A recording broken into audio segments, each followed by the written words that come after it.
आज हम पढ़ेंगे lake pollution model. Now what is lake pollution model and why do we study it. Exam के लिए, हाँ एग्जाम के लिए भी हम पढ़ेंगे और ये जानने के लिए भी पढ़ेंगे कि what is our lake pollution model. So today's our topic is lake pollution model. Lake pollution model. और हमको तो पता ही है कि व्हाट इज़ वाटर पॉल्यूशन, ये कैसे होता है, क्यों होता है, और हमें इसको रोकना पड़ेगा। और इसको सॉल्व करने के लिए हम ये जो रियल लाइफ प्रॉब्लम है इसको एक मैथमेटिकल प्रॉब्लम में कंस्ट्रक्ट करेंगे, कन्वर्ट करेंगे। कैसे? With the help of A compartmental model. और हमें पता है कि व्हाट इज़ कंपार्टमेंटल मॉडल। और उसके बाद जो प्रॉब्लम हमें मिलेगा, जो मैथमेटिकल प्रॉब्लम हमें मिलेगा, उसको हम सॉल्व करेंगे और उस सॉल्यूशन को हम रियल लाइफ प्रॉब्लम को सॉल्व करने में यूज़ करेंगे। सिंपल, आपको तो पता ही है ना। और इसके लिए हमें कुछ एज्यूम्शन लेना पड़ेगा, कुछ प्रोसेसेस को अच्छे से जानना पड़ेगा कि वो कैसे होता है। फॉर एग्ज़ाम्पल आप एक वाटर सोर्स लोगे, फॉर एग्ज़ाम्पल आप ले रहे हो पॉन्ड, ठीक है, एक साफ पॉन्ड, बिल्कुल भी पॉल्यूटेड नहीं है, कुछ मास ऑफ पॉल्यूटेंट उसमें ऐड हो जाता है किसी भी प्रोसेस से और वो पानी पॉल्यूटेड बन जाता है। और जो पॉल्यूटेड वाटर उस पॉन्ड में होता है वो इधर उधर जाकर मटक कर हमारे नदियों में मिल जाता है। और जो नदियाँ की साफ पानी होता है, जो नदियों में साफ पानी होता है, उसको वो पॉल्यूटेड बना देता है। और नाउ हमारे नदियाँ भी पॉल्यूटेड बन गई। ऐसे करके पॉल्यूशन फैलता भी है। ये भी एक प्रोसेस हो गया है ना। यानी कि अभी हम क्या करेंगे, अभी हम ये लेग पॉल्यूशन मॉडल को हम एक कंपार्टमेंटल मॉडल के तौर पर लिखेंगे, जिसमें हमारा कंपार्टमेंट क्या होगा, लेग होगा, single compartment, that is leg. Okay, and applying the balance law, there is a input of polluted water flowing into the lake and an output as water flows from the lake carrying some pollution with it। देखो हमारा जो fresh water है, जो अभी polluted नहीं है, ठीक है, हमारा जो रिवर है वो अभी पॉल्यूटेड नहीं है, उसमें कुछ मास ऑफ पॉल्यूटेंट्स मिक्स होके हमारे जो फ्रेश वाटर होता है रिवर में से या लेक में से, उसको वो पॉल्यूटेड कर देता है, पॉल्यूटेड बना देता है। और अभी जो हमारा वाटर है वो जब फ्लो होता है, जब वो लेक या रिवर से बाहर जाता है, तो वो वाटर उसके साथ साथ कुछ अमाउंट ऑफ पॉल्यूटेंट्स भी कैरी करके बाहर निकलता है ना। तो applying balance law, there is a input of polluted water flowing into the lake and an output as water flows from the lake carrying some pollution with it। okay, now हमारा ये हो जाएगा अगर कंपार्टमेंटल मॉडल में, ये हमारा compartment है। If we take lake as our compartment, then the mass of pollutant in the lake, and the mass of pollutant in lake क्या हो जाएगा, कितने मास ऑफ पॉल्यूटेंट है हमारे लेक के अंदर, जितने मास ऑफ पॉल्यूटेंट लेक के अंदर आ रहे हैं माइनस जितने अमाउंट ऑफ पॉल्यूटेंट लेक से बाहर जा रहे हैं, वो होगा कि अभी प्रेजेंट में what is the mass of pollutant in the lake, वही होगा। यानी कि मास of pollutant in flow minus that is mass of pollutant outflow. So this is a input-output compartmental diagram for pollution in lake। हम लिख लेते हैं, this is a input output compartmental diagram for pollution in lake।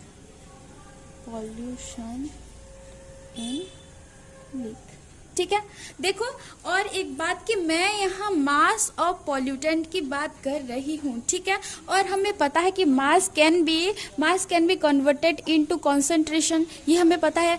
तो हम क्या करेंगे कि concentration, हमें पता है फॉर्मूला कि concentration is equal to mass divided by volume, ठीक है। तो हम अभी मास के हिसाब से एक इक्वेशन फॉर्म करेंगे और उसको हमारे कंसंट्रेशन के टर्म में उसको लिखेंगे फिर, ठीक है। Applying balance law, applying balance law, balance law हमने पहले पढ़ा है कि व्हाट इज बैलेंस लॉ, ठीक है। तो applying balance law to this compartmental model we will get a word equation that is the rate of change of mass of pollutant in the lake is equal to rate mass of pollutant enter the lake minus rate mass of pollutant leaves the lake, ठीक है। तो हम क्या करेंगे कि the rate of change of mass in lake, rate of change of mass of pollutant, यहाँ मैं mass लिख रही हूँ यानी the mass of the pollutant, ठीक है। the rate of change of mass of the pollutant in the lake, यानी कि हमारा जो मास ऑफ पॉल्यूटेंट है लेक के अंदर जो प्रेजेंट है पॉल्यूशन, ठीक है, वो टाइम के हिसाब से कैसे चेंज हो रहा है, कैसे वेरी हो रहा है, ठीक है। That is the rate of change of mass in lake, the rate of change of यहाँ मैंने छोड़ दिया, the rate of change of mass in lake is given by is equal to rate mass enter the lake minus rate mass leaves the lake, ठीक है। What is the rate of change of mass of pollutant in the lake? That is कितने rate से हमारा pollutant हमारे lake के अंदर घुस रहा है, माइनस कितने रेट से हमारा पॉल्यूटेंट लेक से बाहर जा रहा है, दैट इज ओके। आप एग्जाम्पल ले सकते हो कि अगर आपके पास एक थाली में लड्डू है, ठीक है, मम्मी आपको लड्डू देते जा रही है, आप खाते जा रहे हो, अभी प्लेट में कितने लड्डू है, मतलब कितने रेट से मम्मी आपको लड्डू देते जा रही है और कितने रेट से आप उसको खाते जा रहे हो। The number of laddu, the rate of change of number of laddus present in your thali is given by the rate of laddus given by our mother minus the rate of laddus we have eaten, the rate of eating, the rate of आप कितने rate से खा रहे हो उसको, ठीक है। तो वैसे ही पहले हम एक एग्जाम्पल लेंगे। एग्जाम्पल में क्या होगा कि एक टैंक होगा, ठीक है, टैंक में कितने अमाउंट ऑफ सॉल्ट वाटर है present, what is the amount of salt present in the tank. हम उस टैंक के पानी में सॉल्ट मिलाते जाएंगे, तो कुछ टाइम के बाद what is the amount of salt present in the tank, ठीक है। यानी कि we consider a simple example, we consider a example of concentration of salt in a tank, ठीक है। यानी कि लेक को हम एक टैंक बना देंगे और पॉल्यूशन को हम सॉल्ट बना देंगे। तो हमें निकालना है उस एग्जाम्पल में, अभी जो हम करने वाले हैं उस एग्जाम्पल में हमें निकालना है कि what is the amount of salt present in that tank at a time T, ठीक है। उसको हम सॉल्व करेंगे उस एग्जाम्पल को, और उस मेथड से हम ये प्रॉब्लम को सॉल्व करेंगे, ठीक है। तो पहले हम एक एग्जाम्पल देख लेते हैं। तो एग्जाम्पल है हमारा salt dissolved in a tank, in a big tank, okay.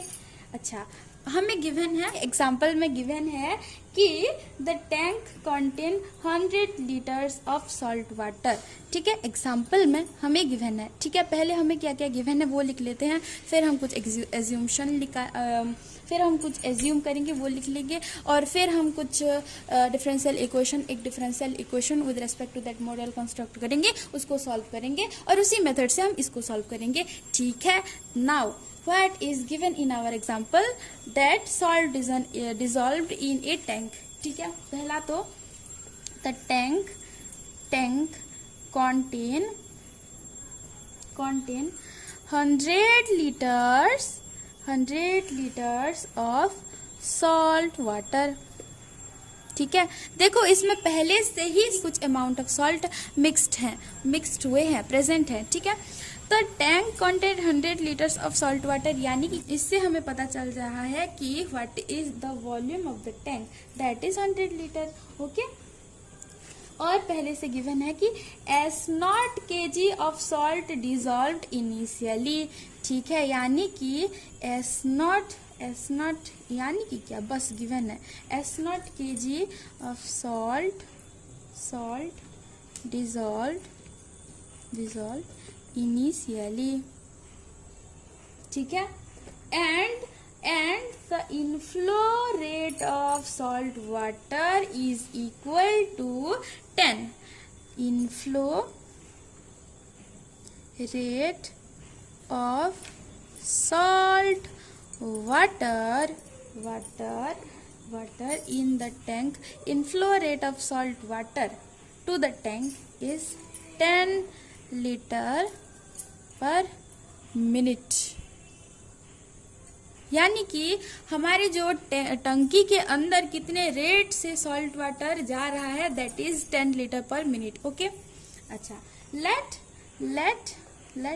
S of T be the mass of salt present at time T in the tank. It is, let S of T is the mass of salt at time T in the tank, present in the tank। Okay, S of T क्या denote कर रहा है? It is denoting the mass of salt at time T present in the tank. Okay, तो हमें initially given है कि initially what is the amount of salt dissolve, that is S0, यानी हम लिख सकते हैं कि S of 0 is equal to S0, S0 is equal to S0, ये हम लिख सकते हैं, है ना? हाँ, और हमारा गिवन है कि CIN of T, let it is denoting the concentration of incoming salt water।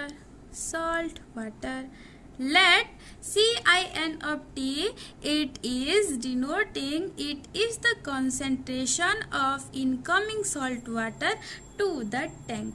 ठीक है, अभी what is the way, and also this CIN of T, the concentration, the CIN T, the concentration of incoming salt water, this change with time, this varies with time, this change with time। ठीक है, it is changing with time now। अच्छा, अभी हम कुछ एज्यूमशन लेंगे, अभी हम कुछ एज्यूम करेंगे। ठीक है, एज्यूमशन, एज्यूमशन, हम कुछ एज्यूमशन लेंगे that the salt in the tank mix thoroughly। ठीक है, एज्यूमशन है कि salt mix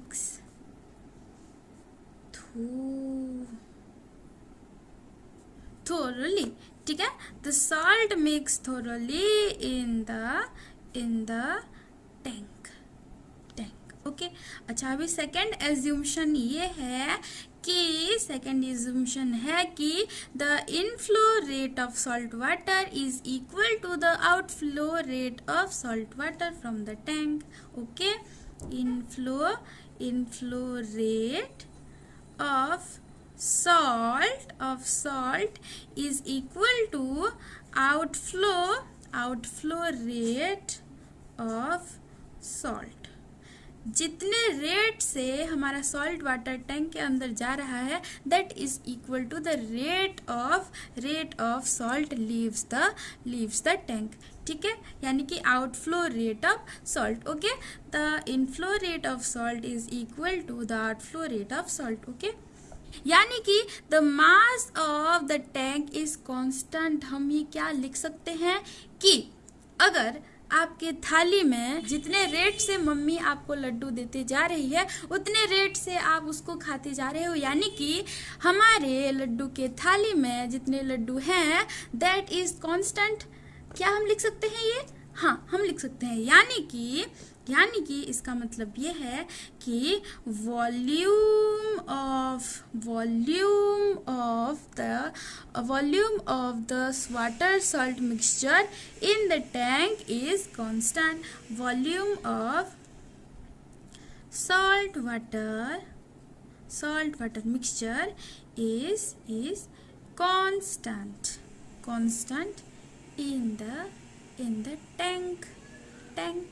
टंकी के अंदर जितना भी वॉल्यूम है हमारे सॉल्ट वाटर का दैट इज कांस्टेंट। ओके, हमारा एज्यूम्शन अभी खत्म होता है। अच्छा, अभी हम उसको एक कंपार्टमेंटल मॉडल के तौर पर लिखेंगे, उसको एक कंपार्टमेंटल मॉडल में परिवर्तित करेंगे, उसको एक कंपार्टमेंटल मॉडल में चेंज करेंगे। ठीक है, तो हमारा टंकी क्या होगा? What is our tank will be, we consider tank as a compartment. So the rate, यानी कि टैंक हमारा एक कंपार्टमेंट हम ले लेंगे। ठीक है, we consider tank as a compartment and salt inflow the tank, salt water inflow the tank and salt water outflow। And हमें गिवन है कि the rate of inflow, the inflow rate of salt, the rate at which the salt water enters the tank is equal to the rate at which salt water leaves the tank, that is given by 10। क्या हम लिख सकते हैं कि inflow rate of salt is equal to outflow rate of salt is equal to 10, is equal to 10। ये हम लिख सकते हैं? हाँ, हम लिख सकते हैं। हाँ, क्या यही हम लिख सकते हैं? हाँ, यही हम लिख सकते हैं। हाँ, यही मैथमेटिक्स है, और क्या है? By applying balance law, we can construct a word equation। ठीक है, तो हम एक वर्ड इक्वेशन मिल गया, that is the rate of change of mass of salt is equal to rate mass of salt enters minus rate mass of salt leaves the tank. हम लिख सकते हैं? हाँ, लिख सकते हैं। तो हम बैलेंस लॉ के मदद से लिख सकते हैं। हम बैलेंस लॉ को पुट करें तो हमें एक वर्ड इक्वेशन मिलेगा। तो हम लिख सकते हैं कि the rate of change of mass of salt in the tank, the rate of change of mass of salt in the tank is equal to rate mass of salt enter the tank, rate mass of salt enters minus rate mass of salt leaves the tank. ठीक है, तो ये हो गया मेरा word equation. ठीक है, तो the rate of change of mass of salt in tank, उसको हम क्या डिनोट करेंगे? एस टेस T, S S of T denoting the mass of salt present in the tank at given time T. So the rate of change of mass of salt in the tank is given by S टेस T, यानी कि ये होगा D S by D T. हाँ, ये होगा ds by dt, this is equal to ds by dt। Now what is the rate mass of salt enters the tank? What is this? The rate mass of salt enters the tank is given by the flow rate, the inflow rate of salt water to the tank into the concentration of incoming mixture, यानी कि ये होगा हमारा this term is given by inflow rate, inflow rate और outflow rate दोनों ही same है, तो आप इनफ्लो की जगह फिर सिर्फ फ्लो रेट ही लिख सकते हो, ठीक है। तो इनफ्लो रेट की जगह आप सिर्फ और सिर्फ फ्लो रेट लिख सकते हो, तब भी चलेगा, कोई फर्क नहीं पड़ता इसको, ठीक है। हाँ, तो inflow rate into multiplied by the concentration of incoming mixture, ठीक है। अच्छा, हमने पहले देखा था कि the concentration of incoming mixture that is CIN of T that is varies with time, that is not constant, है ना। तो ये होगा इनफ्लो रेट, हमें पता है 10 लीटर पर मिनट, 10 लीटर पर मिनट। तो इसको हम लिख सकते हैं, this term is given bye, इसको हम लिख सकते हैं 10 इंटू CIN ऑफ टी, ठीक है। इसको हम ऐसे लिख सकते हैं, हाँ ऐसे लिख सकते हैं। Now what is the rate mass of salt leaves the tank, ये क्या होगा, this is given by the outflow rate into the outflow rate into the concentration of salt present in the tank। तो ये होगा हमारा outflow rate into, देखो ये तो इतना है, ठीक है, this is for this, ठीक है, this is equal to this, and rate mass of salt leaves the tank is equal to outflow rate multiplied by concentration of salt in the tank, ठीक है। What is the concentration of salt in the tank, ये तो हमें पता है कि outflow rate क्या है, 10 लीटर्स पर मिनट, ये हमें पता है। लेकिन what is the concentration of salt in the tank, what is the concentration is given by the mass of salt present at time t divided by volume of the tank. और हमें पता है कि the concentration of salt in the tank is equal to the mass of salt present in the tank, that is S of T, divided by the volume of the tank, that is 100, ठीक है। तो हम इसको लिख सकते हैं, this is equal to 10 into S of T divided by 100। तो ये हो जाएगा S of T divided by 10, ये हम लिख सकते हैं। तो हम इस वर्ड इक्वेशन को एक डिफरेंशियल इक्वेशन में लिख सकते हैं, डिफरेंशियल के इक्वेशन की तरह लिख सकते हैं कि that ds by dt is equal to 10 into CIN of t minus S of t divided by 10, S divided by 10, ये हम लिख सकते हैं कि ds by dt is equal to 10 into CIN of t minus S of t divided by 10, ये हम लिख सकते हैं। So this is the differential equation, और हमें इसकी तलाश थी। और एक बात कि ये डिफरेंशियल इक्वेशन हमें मिल गया, और उसके साथ साथ इनिशियली हमें गिवन था कहाँ लिखिए, S of 0 is equal to S0, ये हमें गिवन था। तो हम इसको सॉल्व करते हैं। तो मैं इसको लिख सकती हूँ क्या, ds by dt plus S of t divided by 10 is equal to 10 into CIN of t। देखो ये कांस्टेंट है, ये t के फॉर्म में है, देखो ये s के फॉर्म में है, ये t के फॉर्म में है, ठीक है। तो क्या हम लिख सकते हैं, what is the integrating factor of this differential equation, ये जो डिफरेंशियल इक्वेशन है इसका इंटीग्रेटिंग फैक्टर क्या होगा, here integrating factor is equal to e to the power 1 by 10 integration over 1 by 10 dt, ठीक है। e to the power integration over 1 by 10 dt which is equal to e to the power 1 by 10 t, ठीक है। तो हम इसको solve करेंगे, S of t into e to the power t by 10 is equal to integration over 10 into CIN of t into e to the power t by 10 of dt into dt, ठीक है। तो आगे हमें फिर से मिलेगा, देखो this term is not constant, ठीक है, ये हमें पता है, और ये कांस्टेंट है, ये भी कांस्टेंट नहीं है।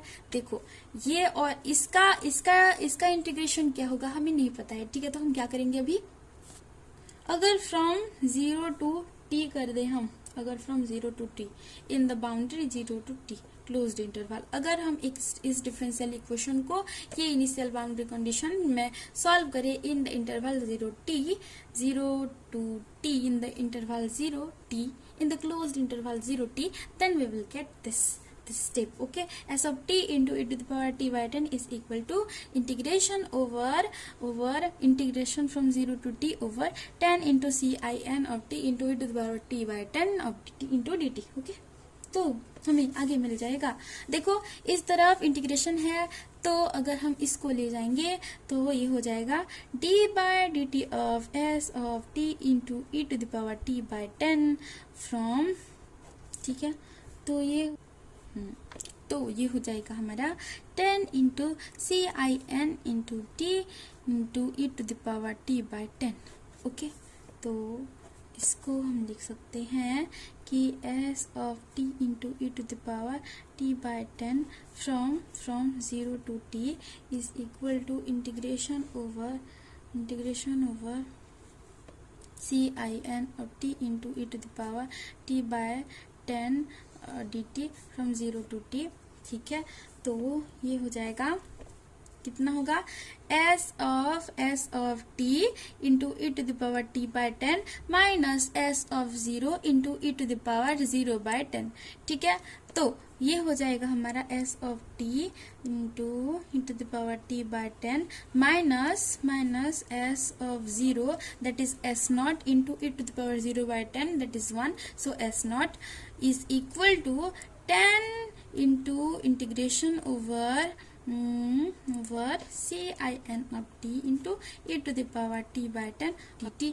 ठीक है, s of t हमें चाहिए, what is the mass of solution, what is the mass of salt present in the tank at time t। ठीक है, हमें s of t चाहिए और हमें यहाँ s of t मिलने वाला है, ये तो s of t into e to the power t by 10 is equal to s naught plus 10 into integration from 0 to t over sin of t into e to the power t by 10 of t into dt। तो हो जाएगा s of t is equal to s naught into e to the power minus t by 10। देखो यहाँ जो e to the power t by 10 है, यहाँ multiply होके है s of t के साथ, तो ये अगर इधर चला जाएगा तो यहाँ s naught divided by e to the power t by 10 होगा। देखो कहाँ लिखे हैं, हाँ यहाँ देखो, तो e to the power t by 10 अगर इधर है तो वो इधर चला जाएगा, तो ये हो जाएगा 1 divided by e to the power t by 10, और इसको हम लिख सकते हैं e to the power minus t by 10। ठीक है, तो s of t यहाँ e to the power t by 10 जो यहाँ मल्टीप्लाई होके है, ये यहाँ चला जाएगा, तो s nought divided by e to the power t by 10 और 1 by e to the power t by 10 can be written as e to the power minus t by 10। So यहाँ हो जाएगा s of t is equal to s nought into e to the power minus t by 10 plus इधर भी 10 into e to the power minus t by 10 on integration from 0 to t over sin t e to the power t by 10 on to dt। ठीक है, तो ये हमारा है final solution, s of t हमें यहाँ मिल रहा है। तो this is the required solution. Okay, now हम इसी मेथड से हमारा लेग पॉल्यूशन, भूल गए कि हम लेग पॉल्यूशन सॉल्व कर लेते, हाँ, तो लेग पॉल्यूशन मॉडल इसी तरह से इस मेथड से हम उसको सॉल्व करेंगे। ठीक है, हम उस मेथड को यूज करके हमारे लेग पॉल्यूशन मॉडल का डिफरेंशियल इक्वेशन कंस्ट्रक्ट करते हैं। ठीक है, तो leg pollution model that is change in concentration of pollutant in lake, change in concentration of pollutants in the lake। okay? तो हम डिफरेंशियल इक्वेशन बनाने के लिए कुछ एज्यूम्शन लेते हैं। ठीक है, तो हमारा कुछ एज्यूम्शन ठीक है, पहला एज्यूम्पशन है the volume of the lake is constant that is given by V. ठीक है, the volume of the lake is constant, अच्छा, volume of the lake that is V. ठीक है, v is constant. Okay, second assumption हमारा है कि the pollution is continuously well mixed, so pollution is uniform throughout. ठीक है, pollution in lake is uniform throughout. ठीक है, अच्छा, हमारा थर्ड एज्यूम्पशन है कि let f is the flow rate of pollutants in the tank. ठीक है, कितने रेट से हमारा पॉल्यूटेंट लेक के अंदर जा रहा है, दैट इज f। एंड हमें एज्यूम्पशन ये है, हमारा एज्यूम्पशन ये है कि the inflow rate of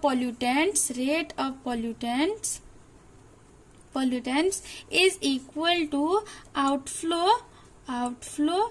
rate of pollutants। ठीक है, तो the rate inflow is equal to rate outflow is equal to f। ठीक है, f एक कांस्टेंट है, यानी कि हमें इस एज्यूम्पशन से मिलता है क्या कि वॉल्यूम इज कांस्टेंट। ठीक है, वॉल्यूम इज कांस्टेंट। ठीक है, अभी हम चलते हैं balance law.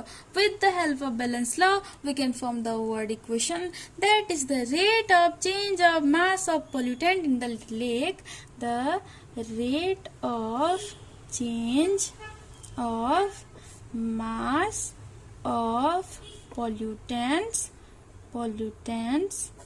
in the lake is equal to rate at which pollutants enter the lake, rate at which pollutants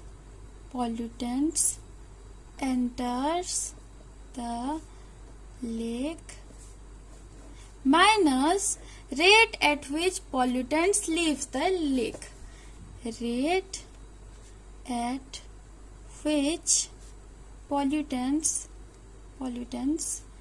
leaves the lake। Okay, so ये हमारा word equation by applying balance law.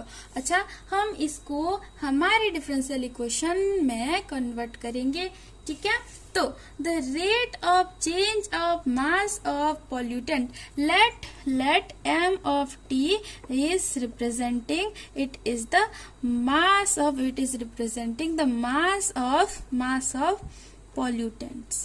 pollutants in the lake at time t। ठीक है, m of t is the mass of pollutant at time t। So what is the rate of change of mass of pollutant in the lake, that is m dash t। ठीक है, d by dt of m of t। ठीक है, d by dt of m of t। ठीक है, तो this is equal to rate at which pollutants enter the lake, that is, ये क्या होगा, it is equal to the inflow rate into क्या होगा, inflow rate into the concentration at which the pollutants enter the lake, that is CIN। okay, तो F inflow rate into multiplied by CIN, where CIN is the concentration of incoming pollutants। ठीक है, minus rate at which pollutants leave the lake, this is equal to outflow rate into concentration of pollutant present in the lake, so this is equal to F into concentration। what is the concentration of pollutant in the lake? concentration क्या होता है, concentration का formula क्या होता है कि concentration is equal to mass divided by volume. ठीक है, तो what is the concentration of pollutant present in the lake, that is given by mass of pollutant divided by volume of the lake. So mass of pollutant present in the lake divided by volume of the lake. So let volume is V। ठीक है, here हमने कहा था कि V is the volume. ठीक है, तो what is the mass of the pollutant, that is m of t। ठीक है, तो हम लिख सकते हैं m of t divided by V। ठीक है, तो और एक बात देखो, ये है D by D T of M of T. ठीक है, लेकिन ये तो कॉन्सेंट्रेशन के टर्म में है, यानी कि हमें इस इक्वेशन को, ये जो डिफरेंशियल इक्वेशन हमें मिल रहा है, इस इक्वेशन को हमें कॉन्सेंट्रेशन के टर्म में कन्वर्ट करना पड़ेगा। ठीक है, so let C of t with the concentration of pollutant at time t। ठीक है, C of t the concentration of pollutants at time t। ठीक है, so C of t is the concentration of pollutant at time t। so C dash t क्या हो जाएगा, C dash t हो जाएगा d by dt of C of t, and this is equal to d by dt of m of t divided by v, और v is constant, so v बाहर चला जाएगा, तो 1 by v into M dash T, d by D T of M of T is equal to M dash T, है ना। तो हमारा c dash T is equal to 1 by v into M dash T. ठीक है, तो हम इस equation जो है, ये हमें इक्वेशन जो गिवन है, इसमें हम v डिवाइड कर दे, लेफ्ट हैंड और राइट हैंड दोनों में ही v डिवाइड कर दे, तो हमें मिल जाएगा m dash T divided by v is equal to f into C I N divided by v minus f into m of t divided by v square. ठीक है, तो अभी m dash T divided by v, this is equal to C dash t, तो C dash t यानी कि the change of concentration, the rate of change of concentration with time, that is C dash t is equal to देखो यहाँ हमें given है, क्या given है, कुछ गिवन नहीं है, बस f, ये हो जाएगा f by b into C I N minus देखो मास डिवाइडेड बाय वॉल्यूम, यानी concentration that is C of t is the concentration of pollutant at time t। So ये हो जाएगा C divided by v into f, ये हो जाएगा, ये है ना। तो ये अभी है हमारा डिफरेंशियल इक्वेशन, इसको अभी हमें सॉल्व करना है। ठीक है, तो हम इसको लिख सकते हैं कि dc by dt is equal to f by v into C I N minus f into C by v। ये है हमारा डिफरेंशियल इक्वेशन। ओके, तो यहाँ जो CIN है, it is the concentration of incoming mixture, and जो C है, it is the concentration of pollutant at time t। ठीक है, और हमें C ऑफ t निकालना है कि what is the value of C of t, that is our solution of this differential equation. Okay, तो लेट्स फाइंड आउट दैट। तो इसको हम लिख सकते हैं कि C dash t is equal to, this implies that C dash t is equal to f divided by v into CIN minus C। ठीक है, ऐसे हम लिख सकते हैं। अच्छा, तो C dash t क्या है, dc डिवाइडेड बाय dt, या dc डिवाइडेड बाय dt, यानी कि d divided by dt of c, which is equal to f divided by v into CIN minus c। ठीक है, तो हम इसको, इस टर्म को इधर ले जाएंगे, तो क्या बन जाएगा, ये dc divided by CIN minus C is equal to f divided by v into dt। ठीक है, अच्छा, नाउ हम दोनों तरफ क्या करेंगे, इंटीग्रेशन कर लेंगे। देखो ये CIN और C, ये दोनों ही C के टर्म में है, तो हम इसको आसानी से इंटीग्रेट कर सकते हैं, है ना। तो लेट CIN minus C is equal to एक कॉन्स्टेंट P।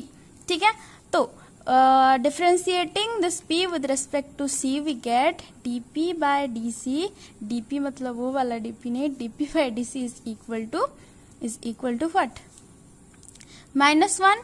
ठीक है, दिस इज इक्वल टू -1। देखो हम CIN को एक कांस्टेंट के रूप में ले रहे हैं, तो ये हो जाएगा d/dt of -c which is equal to -1। अच्छा, तो हम लिख सकते हैं कि dp is equal to -dc। ठीक है, तो इस जगह पे अगर हम सब्सटीट्यूट करें p तो हमें मिल जाएगा एक इक्वेशन, हमें मिल जाएगा कि dc divided by p, sorry dp minus of dp divided by p integration over -1 divided by p which is equal to f divided by v into t plus k, एक कांस्टेंट। ठीक है, तो हम इसको लिख सकते हैं minus ln p is equal to f divided by v into t plus k। ठीक है, तो ये हो जाएगा माइनस लॉन ऑफ, लॉन या फिर लॉग, ठीक है, माइनस लॉन ऑफ p क्या है, CIN माइनस c, इसको पुट करते हैं कि CIN minus c which is equal to f divided by v into t plus k। ठीक है, और ये इसको हम लिख सकते हैं कि लॉग ऑफ, लॉग या फिर ln of 1 by CIN minus c। ठीक है, वो एज हमें पता है कि minus of log of CIN minus c is equal to log of CIN minus c to the power -1। So हम इसको लिख सकते हैं log of 1 by CIN minus c which is equal to f divided by v plus K, f divided by v into T plus K. ठीक है, तो अगर हम इसको लिखें कि e to the power log 1 by CIN minus c is equal to e to the power f divided by v into T plus K, तो ये हो जाएगा 1 by CIN minus c is equal to e to the power f divided by v into T into e to the power k, ऐसे हम लिख सकते हैं। और इसको हम लिख सकते हैं कि CIN minus c is equal to e to the power minus f divided by v into k into t into e to the power minus k। ठीक है, ये एक कांस्टेंट है, तो क्या हम इसको ले जाएंगे a, क्या हम इसको और एक कांस्टेंट में लिख सकते हैं, तो चलो लिखते हैं कि let e to the power minus k is equal to a एक कांस्टेंट है। ठीक है, तो ये हो जाएगा minus c is equal to e to the power minus f divided by v into T into a into e to the power minus f by v into T minus CIN, तो ये हो जाएगा हमारा c of t concentration at time t, c of t is equal to CIN minus a into e to the power minus f divided by v into t। ठीक है, ऐसे हम लिख सकते हैं। अच्छा, नाउ हमें इनिशियली हमें गिवन था at time 0 c of 0 is equal to c0। At initially the concentration is assumed to be c0। At time t is equal to 0, the concentration is c0। Initially हमारा concentration क्या था, c0। तो हम इसको इसमें put कर सकते हैं, इस हमारे सॉल्यूशन जो हमें मिल रहा है। ठीक है, हम पुट करेंगे तो हमें मिल जाएगा कि c of t is equal to 0, तो अगर t इज इक्वल टू 0 तो c of 0 is equal to CIN minus a into e to the power minus f divided by v into t की जगह पे 0 तो 0। ठीक है, तो हमें मिल गया c of 0 is equal to c0, तो c0 is equal to CIN minus a e to the power 0 is equal to 1, so c0 is equal to CIN minus a, ये हम लिख सकते हैं। नाउ हमें यहाँ a मिल रहा है, तो हम a is equal to CIN minus c0, ये हम लिख सकते हैं। Now the value of a, यहाँ जो हमें वैल्यू ऑफ a मिल रहा है, इसको हम इस इक्वेशन में पुट कर दे तो हमें जो सॉल्यूशन चाहिए था वो मिल जाएगा। कहाँ है हमारा सॉल्यूशन, कहाँ मैंने लिखा है, यहाँ कहाँ, यहाँ ये रहा। तो ये जो सॉल्यूशन है हमारा c ऑफ t, a की जगह पर हम ये लिख देंगे। ठीक है, तो हमें जो सॉल्यूशन चाहिए था that is equal to C of T is equal to CIN minus C naught into CIN minus C naught into e to the power minus f t divided by v. ठीक है, C of t is equal to CIN minus a की जगह पे CIN minus C nought into e to the power minus f into t divided by v. तो ये है हमारा solution, ये है हमारा solution. C of t is equal to CIN minus C nought into whole into e to the power minus f of t minus f into t divided by v. ठीक है.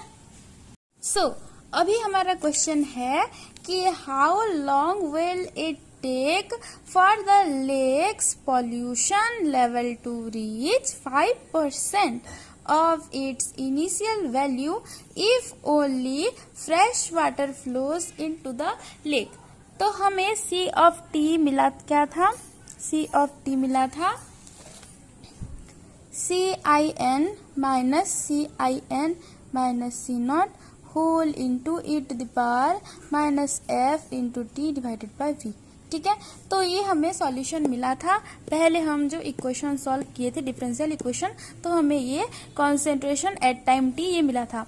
अच्छा, क्वेश्चन में क्या लिखा है कि यहाँ जो वाटर फ्लो हो रहा है उसमें कोई भी कॉन्सेंट्रेशन ऑफ पॉल्यूटेंट नहीं है, यानी कि the concentration of incoming mixture that is CIN is equal to 0 in this case as here only and only fresh water flows.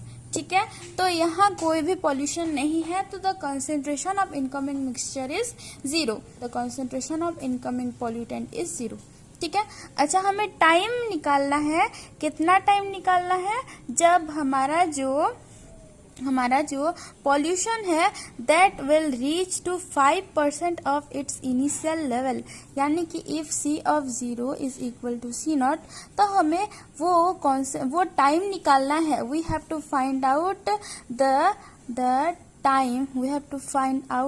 Time for which our concentration become 5 divided by 100 into C naught, 5% of the initial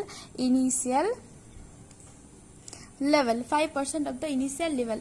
Let at time t the concentration is C naught. ठीक है, at time t is equal to 0, initially हमारा जो concentration है it is C naught. Okay, and CIN is equal to 0. Taking here CIN is equal to 0 and C, we have to find out the time that for which our concentration reach 5% of its initial level, that is 5 by 100 into CIN, so 0.05 into C naught. ठीक है, तो हम अगर CIN की जगह पे 0 put करें तो हमें मिल जाएगा C of t is equal to 0 minus 0 into e to the power जो भी होगा वो 0 हो जाएगा. तो ये हो जाएगा हमारा C of t becomes e to the power minus f into t divided by v. ठीक है, तो अभी इसको हम सॉल्व करें तो हम इसको लिख सकते हैं e to the power minus f into t divided by v is equal to C divided by C naught. ठीक है, we have to find out the time when our C becomes 0.05 into C naught. ठीक है, तो ये हो जाएगा,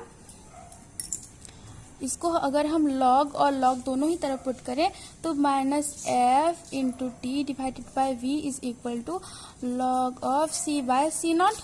ठीक है, तो t is equal to minus v by f into log C by C not.